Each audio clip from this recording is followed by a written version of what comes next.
Hi everyone, this is Nick Pollock here from Roar Lions Roar. While you're here, be sure to like this video, subscribe to the channel, and hit that alert bell so you never miss any of our new content. And if you prefer to listen instead of watch, make sure you check us out on your podcast platform of choice where you can subscribe and download each new episode. Thanks for watching and thanks for listening. Go State! Hello everybody and welcome back to Roar Lions Roar. I'm your host tonight, Nick Pollock, and I'm joined by the one, the only Mr. Matthew Filippovitz. Matt, how are you doing? Nick, my TikTok algorithm is perfectly curated, and as of late, I've gotten a lot of Scottish folk music, and it's unlocked a new part of my personality I didn't know I had. Turns out I really like Scottish banjo music, so who would have known? So I'm learning a lot about myself this week. Do you have designs on learning to play the banjo yourself? I don't. I'm not very musically inclined. Nick, did your elementary school have recorder karate? Sorry, what? Oh, this is my favorite thing. People who don't know, I feel like this is more common than maybe I'm giving it credit for. But my high school had recorder karate, so you had to learn songs on the recorder, and for every song you learned, you got a different belt. And then, like, if you wanted the black belt in recorder karate, you had to perform, like, in front of your parents, which is pretty funny, like, looking back on it as an adult. But I remember you had so much clout if you could get, like, a higher up belt. I only got to yellow belt. I did not make it very far in elementary school recorder karate. I refuse to believe that this is any more widespread than you think it is. If your high school did recorder karate, tweet at us at PSUMath2005.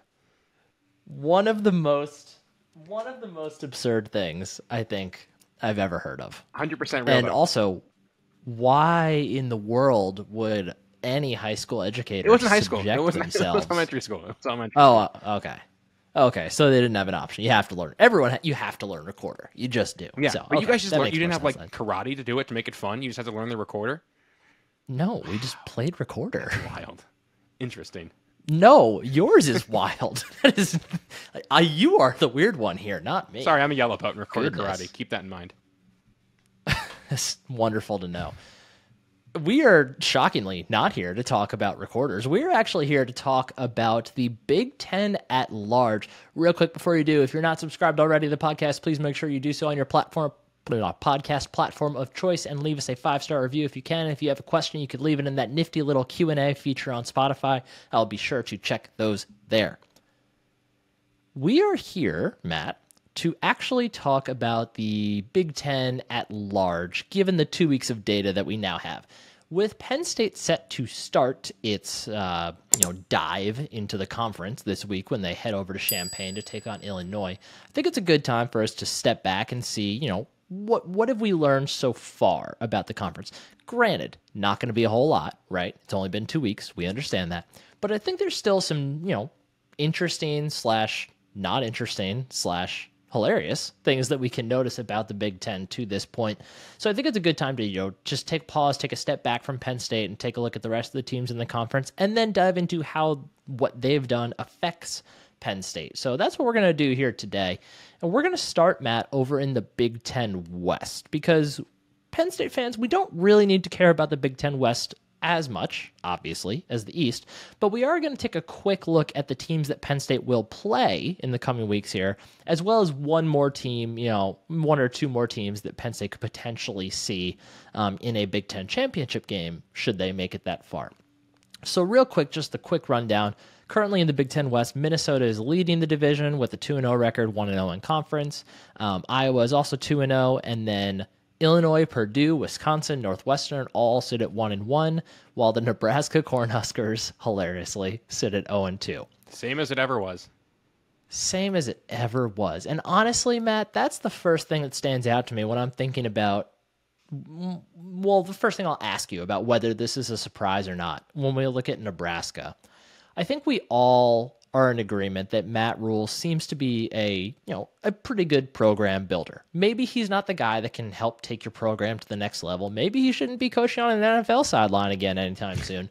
But he seems to be someone who can at least bring a program back from the brink and make them respectable. And yet Nebraska looks pretty much the same. Were we expecting too much too soon with Matt Rule? Maybe. I think they're a bad red zone turnover at the end of the first half away from beating Minnesota, who is similar to Pitt right now, anti-offense. Minnesota hates scoring points. It's fascinating. And then they kind of ran into a buzzsaw with Coach Prime's first game in Boulder. Like that was always going to get out of hand. I think he can push for bowl eligibility. I don't think that's unrealistic. I think they just need somebody else at quarterback, which is a bummer because I really like Jeff Sims at Georgia Tech. But it's just Matt Rule's his rebuilds always take at least 2 years before you really see results. So I think it's just kind of a year one thing. Hopefully he bounces back here because I know you always want to root for the Penn State alum, but it's going to be definitely an uphill battle. Thankfully, the Big Ten West is I think pretty wide open, so you never know. But I think there's definitely a path to like 5, 6, 7 wins here for Matt Rule in year one. So let's assume they beat Northern Illinois this week, and they beat. Let's say they beat Louisiana Tech the week after. Also, there's 2 wins. Mm-hmm. They have Michigan, loss, Illinois, Northwestern, Purdue, Michigan State, Maryland, Wisconsin, Iowa. There's a path to 6 basically. So you have to beat Northwestern, obviously. Most teams will. And you have to beat Purdue, probably. And then you just have to get one from Michigan State, Illinois, Maryland. I don't know. I'm not sure how confident I would say that they get to 6 this year, honestly. Because, they were a bad turnover away from beating Minnesota, but Nebraska has made it a skill to lose those games. That is true. Tough to say. I think the other team I want to talk about here, Matt, in terms of, they really just kind of look the same. Wisconsin. This was wild. I can't believe how bad they looked last week. Yeah. There was a lot made of how, well, let me rephrase. There was a lot made initially about this is brand new Wisconsin. Like the days of the Barry Allen and just roll over from that Barry Alvarez, and so on from that is over. But they look pretty much the same, don't they? Yeah, I mean, listen, I'm all for like Big Ten Conference pride. I'm very happy that Wazoo won that game because I feel bad that they're getting left behind in the expansion race. That is a very cool thing to have happen out there in Pullman. So shout out to the Cougs. With that being said, it's going to take some time. Like, Clay Helton is as exciting as, like, a calculator. Like, that dude was unbelievably boring. And I think that kind of got reflected into the culture of the team. It's going to take some time to make Wisconsin actually interesting and fun. I think Fickle's the guy who can get them there. But for now, it kind of has to be same as it ever was, at least for the first, I'm going to say, like, half of this season, before they really know if the personnel that Fickle and his staff came in and had in the cupboard already can do what they want to do. So I think this is, again, a team that's going to challenge for like 7, 8 wins, but I don't really think that they're the odds away favorite to win the Big Ten West anymore. Going into the year, I felt like they could have been, but through 2 weeks, I think that crown has quickly shifted, shockingly, to the Iowa Hawkeyes. Yeah. Also, quick note, Clay Helton was not the Wisconsin head coach. Who am I thinking of? Paul Christopher. Thank you. They look exactly the same. They look exactly alike. They can still turn it around. Obviously, like it's a soft division. They have plenty of time to ramp things back up, and they ended up they weren't awful last year, and they lost to Wazoo last year too at home. So. I think the interesting thing with Wisconsin this year, because it's not anything about the way they've played, what I think is most interesting is that Ches Malusi is actually out rushing Braylon Allen so far. Yeah, I think that's a scheme thing. I think a lot of defenses are really scared of Braylon Allen, and Malusi kind of benefits from being that second guy in that pecking order. Yeah, Malusi right now, 206 yards rushing on the year, 8.2 yards per carry right now. Pretty Braylon good. Allen, 161 yards, 6.7 on the ground, so no slouch, obviously. But like on the one hand, I think fans of Wisconsin are probably like, well, what the hell's going on? Like we were promised we thought we were going to throw the ball. We thought we were going to score a whole bunch of points this year. But at the same time, like if you have 2 dudes running the football like that, like you can probably get away with it most weeks. So it'll be interesting to see what happens with them. You mentioned Iowa, and that's the other place I wanted to go here. Kind of the same as Nebraska and Wisconsin. despite, the Brian Ferentz contract stipulations that they got to score some points, despite bringing in Cade McNamara to play quarterback. Cade McNamara is 29 of 52 on the season for 314 yards passing. I think he's hurt though. I do think he's a little banged up. Probably, yeah. But the run game is also averaging 3.1 yards per carry. I mean, so they've yet to pass 25 points in a game. I have so many thoughts on this. Please tell me. Brian Ferentz is the king of nepotism. Like, there is absolutely no reason this guy should have this job. He has it because his father has the head coaching job, and that's wildly unfair and disrespectful to a lot of promising young coaches, to their families, to the players, and to the Iowa Hawkeye fan base. This college program is not a family business, and just because Kirk Ferentz has been there since before the year 2000 does not give him the right to run this state-funded institution like a family business. It's horrible, it's a disgrace, it's awful, and this idea that putting this in his contract was a good idea, and it's a public school, you have to make it public. I understand how this thing works. The idea that you put this in here to clear 25 points per game, not that impressive of a point threshold, I will say, is just humiliating. Like, now it's embarrassing to the Ferentz family on top of already all of the shame they have brought to their name before by running this, again, publicly funded institution like a family business. It's not right. It's a disgrace. I hope Penn State firebombs that team. That team has no right to be contending for a bowl game with how stale that offense looks against much inferior competition. And I think Iowa's going to make a bowl game. I think Iowa's going to win the West. And that is a damn shame, because that teaches the Ferentz family nothing about what they're doing, that it is horribly wrong and wildly disrespectful. I will push back on one thing. I think it's actually very kind of Kirk Ferentz to not allow any other offense coordinators come have their careers ruined by his system. Well, so when in Brian that goes, regard, Kirk goes. Like, let's be honest here. If it can't be Kirk's family business, he's not going to want to stay there. Like, think about how many not safeguards. What's the proper word I'm looking for here? Just think about how much control a college football coach had in 1999 compared to what they have in 2023. Like, I'm sure the way Kirk runs that program, at least in some respects, is closer to that 1999 version than it is to the 2023 version that it should be run like. So I'm sure he knows once, he loses that power of having his family in that building, he loses a lot of what he's liked about college football, and that's allowed him to make himself very, very wealthy, and his family very, very wealthy. So I think once Brian goes, Kirk hangs it up, and Iowa goes to hire. I don't even know what happens after this, but this is it's an absolute shame, and I hope Penn State shuts them out in the whiteout in a couple weeks.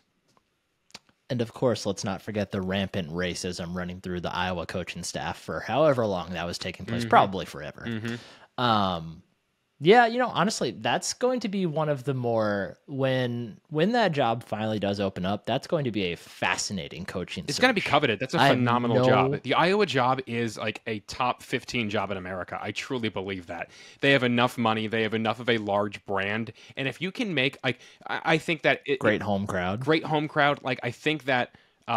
is it Phil Parker, the defensive coordinator, could easily stay there, similar to Bud Foster. Like, you're gonna have that culture. If you had anybody who wasn't so dead set on keeping football in the 20th century as head man of that program, you could be a really cool and fun program. And it's a shame that that's not the case, but it's good for Penn State. It'll happen just in time for there to no longer be a Big Ten West for them to even win. So well done, Iowa, all around. Is there anything else that you've noticed this year so far in the Big Ten West that has surprised you, Matt? I mean, Illinois Northwestern is as bad as expected. Yeah, Illinois is interesting to me. I think Illinois is a better team than I think their record may indicate, or the final scoreboard says a lot of the time. I think that I'm actually torn between two ways here. I think Illinois definitely could have been a little bit of a look-ahead game with conference play opening up against Kansas last week. They were playing on a short week on the road on a weeknight. That's a tough environment no matter how you slice it. I do wonder if there's a little bit of, Brett Bielema always gets his guys up for a lot of very big games. But it does make me think back, Nick. Do you remember the Penn State-Maryland game back in 2019? I know you do, but If you remember, Maryland. 2019, was that the game at M&T Bank? No, that was the game at College Park where Penn State won by like 59 points. Oh, the Friday night game. Correct. Yeah. So in that game, if you remember thinking back to it, it's pretty similar to what the situation Penn State's in right now. I believe that was also week 3, I want to say, where Penn State was 2-0. It was definitely early. Yep, Penn State was already 2-0. Maryland was 1-1, and they were coming off a road loss to Temple. And everybody kept on saying, this is going to be a closer game than we expected. I mean, Maryland was definitely looking ahead, and then I think it was even Matt Leinart picked Maryland to win that game outright, and look how that went. I don't know if that we're heading towards a similar thing this upcoming week. I don't think we are, because I think Bielema can get his guys up. But I think we're really quickly learning how special that Illinois 2022 secondary was. And to see that this front for Illinois is still super disruptive, but without those guys in the secondary to make quarterbacks hold that ball for that extra second, it's really making a big impact on the defense as a whole. So that's a space I'm monitoring for Illinois. I think, again, they can push for a bowl game, but I think you and I, Nick, both feel a lot more comfortable about the game this upcoming week, and we'll get into it on our podcast on Friday, previewing the game. But Illinois not being where I expect them to be kind of tells me that they're still in that building mode, and Illinois and Brett Bielema just isn't the kind of guy or kind of program that can build it up in like fewer than 5 years. I think it takes about 5 years for what Bielema wants to do to really get the program in a space he feels comfortable with. Yeah, I mean, we can say that Illinois is better than they've shown all we want, but they allowed 539 yards of offense to Kansas and 416 yards of offense to Toledo. Not great. So, not great. At a certain point, yeah, sure, you can say they've been looking ahead to week 3 against Penn State, but like giving up 477 yards on average in your first 2 games is not a good look. And no matter who you're playing. Like, if you would have thought Illinois was like going to be like looking kind of mid, you would have thought it would have been the offense not being able to find their groove after losing Tommy DeVito and Chase Brown. And the offense has looked mostly fine. I mean, it took a phenomenal ball and catch from Luke Altmaier against Toledo to even get the win in that game. But it's just I'm just surprised by how Illinois has looked not great. Yeah, it's an interesting flip for Illinois right to now. And again, the last thing we'll say about Illinois before we move on, because we'll talk about them in just a couple days. But it's an interesting flip for them being all of a sudden it's all about Luke Altmaier and that's it. Mm-hmm. Like you stop Luke Altmaier, that's it. Mm-hmm. Like he's their leading rusher. He's obviously their leading passer. He's the only one playing quarterback. Like it is very different than last year's Illinois team. You're not kidding. And yet they seem to have regressed in the areas that really made them special last year. Mm-hmm. So going to be a tough look. So overall, Matt, do you think anything that's really happened in the Big Ten West so far affects Penn State in any notable way? It seems like the teams they're going to play, they're either underachieving like Illinois or they are what we thought they were with Iowa and Northwestern and Wisconsin in the theoretical championship game.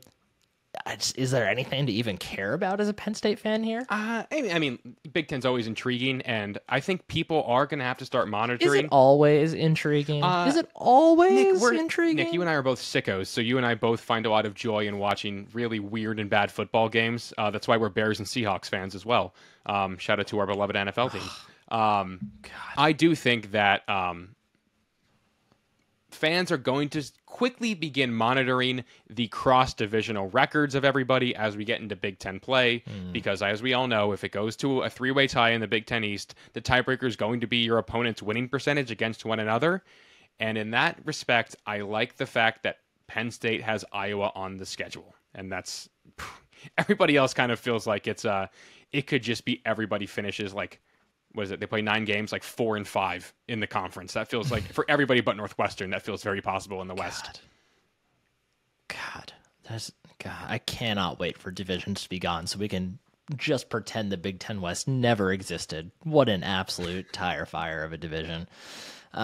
Speaking of things that are not tire fires, though, Matt, let's talk about Home Field Apparel. You know Home Field Apparel. What a transition. They have all the greatest collegiate apparel you could possibly ask for: shirts, sweatshirts, hoodies, same thing. Joggers, hats, all that good stuff, long sleeve shirts. We love Home Field here at Roar Lions Roar. They've been longtime friends of the podcast, been our sponsors since we moved to the podcast only medium. But, there's really not anything bad you can say about their stuff. It's incredibly comfortable. The designs are meaningful. They look through the yearbooks, find that cool stuff that makes sense to you as a fan, a possible alum, whatever you are. And we are very happy to be able to offer you 15% off of your first order at homefieldapparel.com if you use the code RLR23, all caps, all one word, at checkout. That will get you 15% off of that entire first order in your cart, whether it truly is your first time visiting homefieldapparel.com or it's just your first time using that new email address. We don't make the rules. Go crazy with that. But, we love their stuff. Matt, are you wearing anything home field today? Not today, but I was at Beaver Stadium on Saturday, and I did see more than a few home field apparel shirts, and that made me very excited. Yeah, we love seeing their stuff in the wild, love representing them. Great partners, love working with them. So big thanks to Home Field for sponsoring the podcast. Make sure you visit homefieldapparel.com. Use that code RLR23, 15% off of your first order at checkout. Matthew, let's talk about the far more interesting half of the Big Ten Conference, and let's hop over to the Big Ten East. So far, you want to do 20 minutes on Rutgers? So far, through the first 2 weeks of the season, Ohio State, Rutgers, Maryland, Michigan, Michigan State, and Penn State all sit at 2-0, while Indiana sits at 1-1. First of all, polar opposite of the Big Ten West. I think that there are surprises with almost every one of these programs, so we can go a little bit deeper into all these, but I'd like to start with Ohio State. And I think the big kind of takeaway from their first 2 weeks is that, oh boy, they look human. No, Nick, I have a bigger takeaway here. The biggest takeaway here is how rigged the NCAA is for not allowing Ohio State to score as many points. You hear Ryan Day go out there, it's a and shame. It's such a shame that he's saying that because of the new clock rules, nobody's scoring that many points. And then when you look into it and you see that other teams are doing it, it's just so clear that it's just an Ohio State problem. And the NCAA is out to get Ohio State, and it's Buckeyes versus the world. I've always said this. When will the conference and the collegiate governing body think of the little guys in Columbus? But in all seriousness, Nick, do you think Ohio State fans are happy about the fact that Penn State scored more points this week than Ohio State scored on the season so far? I think it's pretty funny. I am monitoring a space where Ohio State had Quinn Ewers and probably could have gotten Drew Aller if they didn't have Quinn Ewers, and ends up with neither of them starting a game ever, and both of them go on to eventually be Heisman finalists. That's a space I'm monitoring. That would be very funny. Ohio State's going to figure it out. Ohio State is not going to be a trash football program. Their head coach doesn't have the Urban Meyer sicko part of his brain that fires when it's time to go for the kill. He just doesn't. Very few coaches do. With that being said, I am monitoring single-digit win Ohio State this year. It's definitely something that I am monitoring. The offense looks bad. The offense looks out of sync. The line does not look great. Granted, you can beat a lot of teams if your offense is throw it to Marvin Harrison Jr. or Emeka Egbuka. It's a very sound strategy with Travion Henderson mixed in there as well in the running game. Their defense, I think, might be good. I need to see them play a team that's not coached by Tom Allen and not in the FCS before I really make a call on that front. Western Kentucky is basketball on grass. I am actively monitoring that game this weekend. I want to see how Ohio State plays and take away anything that I can from them actually playing an offense with a pulse. Ohio State is going to be a threat. They're going to be a contender in the Big Ten. But again, I've talked about this is the window year for Penn State. I feel more confident in that now because Ohio State does not look like a team that's designed to compete with Georgia or Alabama or like, oh my God, who's even that top tier in college football anymore, Nick? Is it just Georgia on its own now after Alabama just lost? I think Florida. I mean, for this year, I think it's fair to put Florida State up there In for Michigan. now. In And Michigan. Okay, so Ohio State's not built. I don't think they're built to compete with. USC until they lose. Yeah, I think Ohio State's built as a tier 1B team, like Penn State. That's fine to exist in, but for the folks in Columbus, that could be meltdown mode. So I'm very intrigued to see what they do against Notre Dame in a couple of weeks. Yeah, it's, our biggest questions about Ohio State's heading into the year were, how's the offensive line going to hold up, losing multiple starters, and what are they going to get out of the quarterback position with Kyle McCord? Real quick, McCord Nick, had a really, yes. what record do you think Ohio State's going to have through 2 games? Where do you fall here? Through 2 games? Yeah. What do you like through the next 2? No, like project the record for the remainder of the season. What are they going to finish at?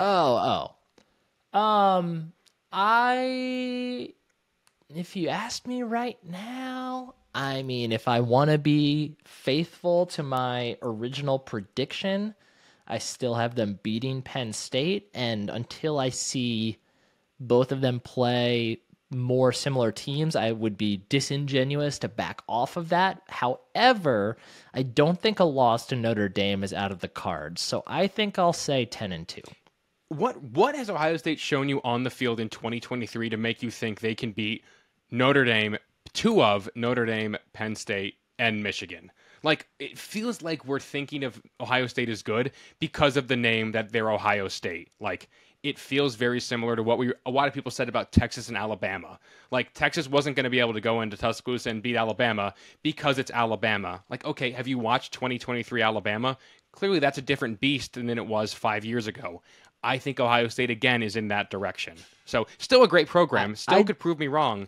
But again, if you're being outscored by Iowa week 1, and if you're whining that you can't score enough points in the FCS game week 2, that's a cause for concern for me.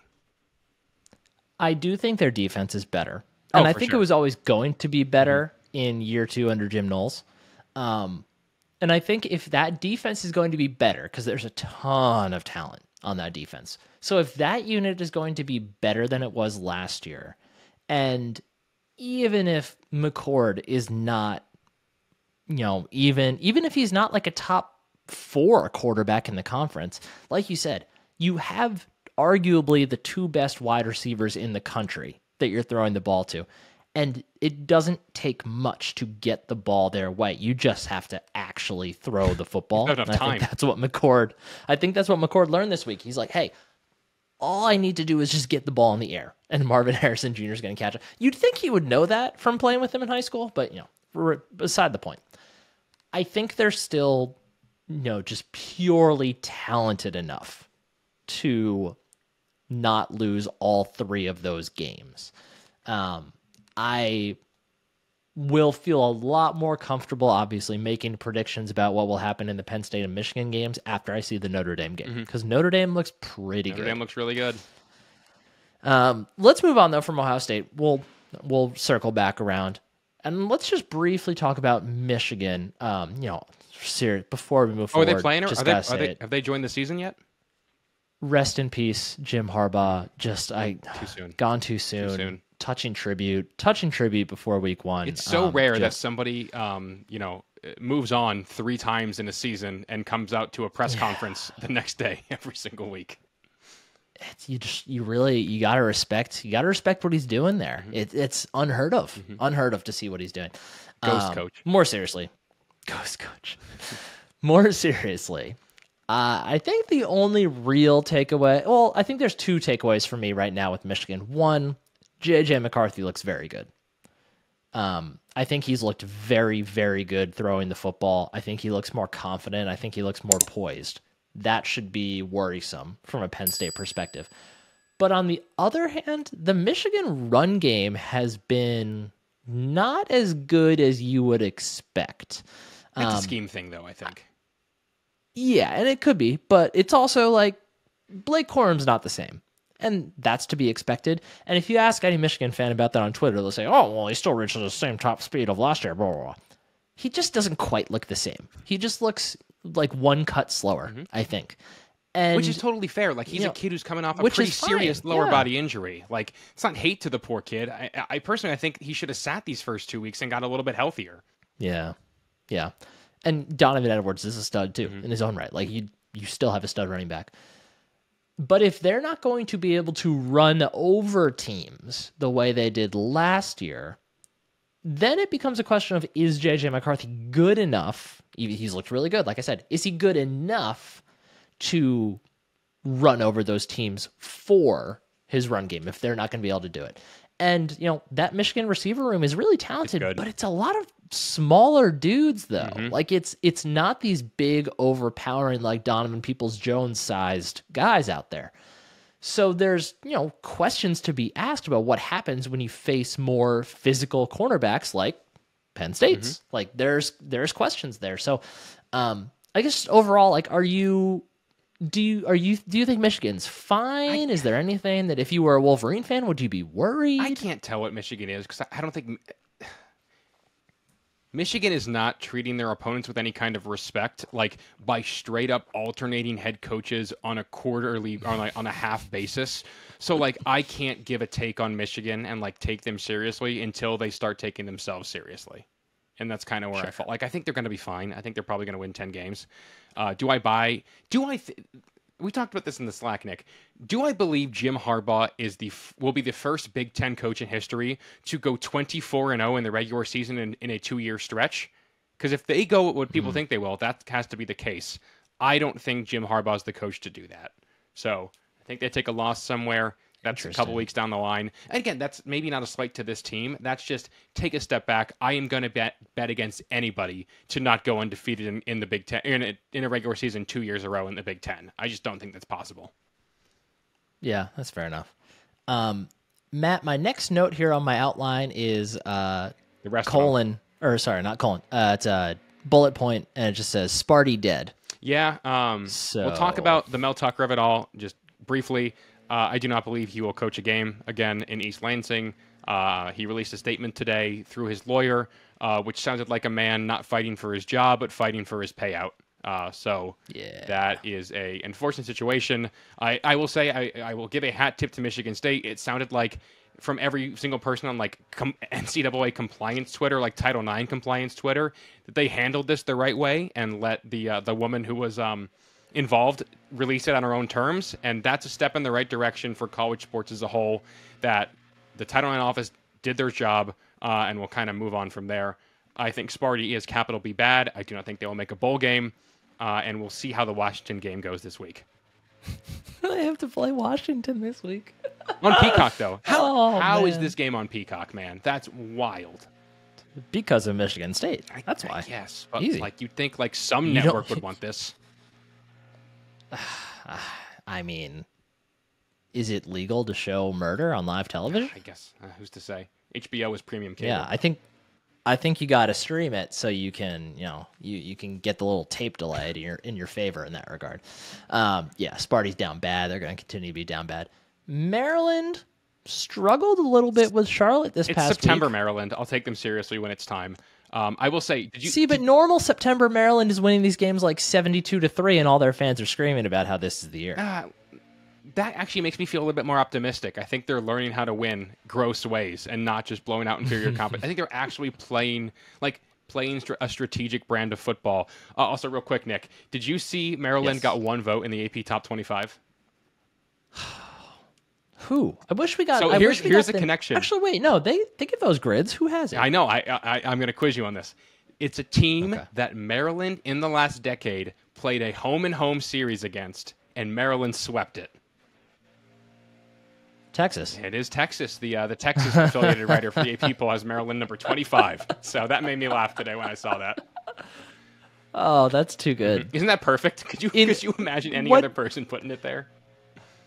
Like the only justification for that can be, I don't know who to put 25. Remember Maryland? They were pretty good. Yeah, let's toss him in. Like that's the only justification I can think of that makes any sense whatsoever. Also, I'm not going to attack an AP voter because I'm not a loser. But John Wilner, I think it's San Jose State he's affiliated with, or at least has that marker next to his name.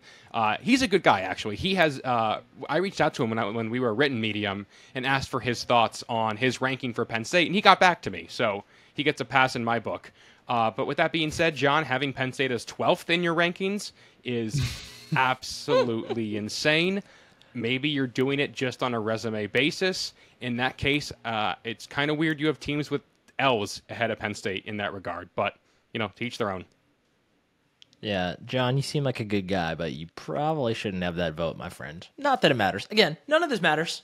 AP poll doesn't matter. Coaches poll doesn't matter. None of it matters. So whatever, It'd actually be way funnier if, because it doesn't matter, if guys just really started going off the rails with their rankings. Yeah, like ranking Maryland. Yeah, exactly. Just like that. But put them at like 20. Just because. Yep. For no good reason otherwise. Maryland might be top 25 good this year, in all seriousness. Maryland actually might be a pretty good team. They might be. Yeah, they might be. Not much to say about Indiana. They're going to hit you. That's about it. Rutgers 2-0. Kind of seems like they're going to do the same thing. Yeah, they are 2-0. Mm-hmm. They're going to play great defense, probably, until they face teams that have more firepower. Then the defense might not hold up so well. But they're probably not going to score a whole lot, even though Wimsatt looks better. Mm-hmm. He does. They'll get to 3-0. I think they play Wagner this week. They'll get to 3-0 before they got to before Jim Harbaugh returns and gets to make his triumphant return. They do not have Wagner this week. You know who they have? Oh, Indiana? Brent Pry. Oh, Virginia Tech. That's right. Yeah, Virginia Tech. And then it's Wagner. Wagner. They've got Tech at home. Oh, okay. Yeah, they've got Tech at home. Right. Rutgers favored by 6.5 in that game. And then they go to Michigan. But they have Wagner in there then too, they right? play Wagner. Okay. Then they play Wagner. All right, that makes sense. Yeah. It's a very interesting spot on the schedule for Wagner. I mean, not as interesting as UMass on Penn State's schedule, but so Matt, given all of that, based on what you've seen so far in the Big Ten East, first question, do you feel now more or less confident in Penn State's ability to win the East? I mean, it has to be more. Nick, what, just 2023 alone, what Big Ten East offense has looked better than Penn State? I will answer that question with a question. Do you know which Big Ten team has scored the most points in 2023? Oh, is it East or West? Is it across the conference? It is in the East. In the East. Is it Rutgers? Most points scored overall. Is it Rutgers? It is not Rutgers. No, it can't be. Is it Sparty? No, I'm surprised you're not getting this because it is your Penn State. Oh, well, he made it sound like it wasn't. Yeah, I was about to say, I'm sure it's going to be Penn State then. Yeah, I mean... Penn State has scored 101 points. Do you know who is second and how many, or do you have a guess as to who is second and how many points they have scored? Well, Penn State has scored 101. Clearly, I suck at guessing. I'm going to go with Michigan State with 79. Michigan State and Maryland are tied for second, both with 76. That's pretty good so Penn State my perspective, yeah. Well, that's an excellent guess. Well done. Penn State is nearly 30 points clear of the next closest team in terms of points scored. Again, doesn't really mean anything. They play Delaware, whatever. But also, Nick, that's not a place that Penn State's really accustomed to being. Who has a better resume than Penn State right now in the Big Ten East? Anybody? I mean, you could argue, is Indiana a better win than West Virginia? Probably not. Probably not. I mean, I think that's at least a toss-up. Okay. All right. Between Ohio State and Penn State. I mean, just with the results on the field, I think Penn State has to be the favorite in the East. Like, I think people I think really get stuck on because X hasn't happened, X won't happen. Like, okay, Texas couldn't beat Bama, they did. Texas State couldn't beat Baylor, they did. Like, it's just the game evolves so much over the years, and this, again, just feels like a year for Penn State. Just with what we've seen through 2 weeks. And it's not nearly a big enough sample size, but, at time of recording, we're just kind of just spitting how we feel right now, and that's kind of where I stand. If you could pick one development over these first 2 weeks in the Big Ten East that, if you could pick the one thing that has happened or the one thing you've noticed that affects Penn State the most, that is not something Penn State themselves have done, what would that be? I want more videos of people roasting the Indiana luxury boxes, which looks like tents. Those are pretty funny. That's been a fun development, or lack thereof. Not what I was thinking, but no, a fun development. I think it would be very interesting to see how Ohio State's quarterback situation continues to evolve with that offensive line. I want to see if that offensive line gels, if it kind of is what it is. Because I think if it stays how it is, and I kind of think it's not going to get much better, I think the edge rushers in that Penn State-Ohio State game could have a banner day. which would be crazy to think about, because it's Deion Barnes going against his old position coach and Larry Johnson Jr. That'll be a fascinating, story to monitor in a couple weeks. I like that. I hadn't thought about that. Also, by the way, if you're listening right now and you can hear the landscaper who is blowing dirt off the street for some reason, as if that's not a fine place for it to be, apologies for that. Yeah, I hadn't thought about that little subplot. That's an interesting one. But yeah, I agree. I think the lack of McCord or Brown coming out and right away being awesome is probably the most notable development for Penn State. In this case, a positive one. Mm-hmm. I think you could also make an argument that McCarthy looking as good as he has is equally as notable, but in a negative way for Penn State, obviously. For sure. But yeah, I think overall it's been pretty positive for Penn State. Like, there's a reason that, Bill Connolly over at ESPN, was gushing about the Nittany Lions. They moved up to 4th in his SP Plus rankings. Could this year have started any better for Penn State, Nick, so far? I mean, probably not, because realistically, Ohio State and Michigan aren't going to lose. Yeah. So you make 2 more field goals, I think. I don't have any more complaints, and that's pretty much the only thing separating me from the dream start to this Penn State season through 2 games. Make 2 more field goals and don't allow a 66-yard rush to Delaware, and then you're sitting at a point differential of what? That'd be 108 to 15. That'd be quite the start. Pretty good. There. Pretty good. That would put you in the realm of Michigan. Michigan and Ohio State have both allowed only 10 points, but they've both scored 65 and 58 respectively. Rutgers has only allowed 14. They've only scored 60. Minnesota has only allowed 16, but they've only scored 38. Dude, Minnesota's offense is like an affront to God. It's so bad. They have scored the second fewest points in the Big Ten so far. It's the so only bad. team that scored less than them is Nebraska with 24. Granted, they played a Big Ten foe. They've played Power 5 competition, but dude, that PJ Fleck may have hit his head on the ceiling there. I hate to say it. Oh yeah. He hit his head on the ceiling and he is not able to break through. No, he cannot. Matt, I think that just about does it here for us tonight. Do you have any closing thoughts? It'll be fun. Listen, this could be wildly outdated in a matter of a week. There's not that many exciting games coming up in week 3, but week 4 is going to be a banger week for the conference. You get Ohio State, Notre Dame on at the same time as Penn State, Iowa. That's going to be awesome to be able to flip between those channels. You get the start of Big Ten play for a lot of teams, usually comes right around this time of the year. It's only going to get more interesting from here. And college football, LSU has a loss already. Clemson has a loss already. Alabama has a loss already. Ohio State feels vulnerable. This feels like a chaos season. And a team like Penn State putting on their hard hat and taking care of business is exactly what I want to see out of my alma mater so far. So it's going to be a very intriguing end of the month of September. And I'm very excited that Penn State now gets this run of the 3 Big Ten West teams that they face in the crossover part of the schedule, UMass, and then it's all Big Ten East to close out the year. So every game starts to matter a whole lot more here in just a couple days. Yeah, as we've mentioned, it is a incredibly favorable schedule for Penn State, and hopefully our Nittany Lions are able to take advantage of it. But that is going to do it for us tonight here at Roar Lions Roar. Once again, if you are not subscribed and following us, please make sure you do so wherever you listen to your podcast, and also please make sure to check us out on YouTube as well. You can subscribe, you can click the like button, you can click the alert button, all that stuff, so you're always up to date on what we're doing as far as the podcast goes. And I say this knowing I've made this promise before. I am going to attempt to start cutting up our videos. I'll still post the full podcast on YouTube, but I'm going to attempt to cut out maybe the more interesting portions and post them as standalone videos as well. Just hopefully make it a bit easier to consume the content if you only have 10 minutes here and there.